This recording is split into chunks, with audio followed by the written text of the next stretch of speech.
Insurers braced for subsidence claims after summer heatwave.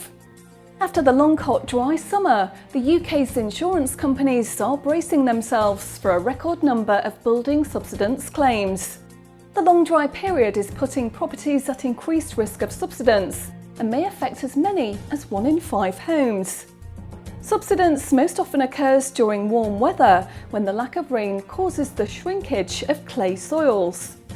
In extreme cases, the properties will require expensive structural repairs, such as underpinning and crack stitching, which needs to be undertaken by specialist contractors.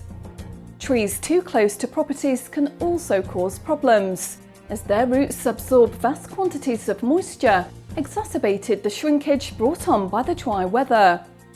Andy Walker, the General Manager of Structural Repairs, says the amount of Victorian and Edwardian homes that are requiring underpinning, crack stitching and structural repairs has risen dramatically. Structural repairs can be contacted on 0300 030 1822.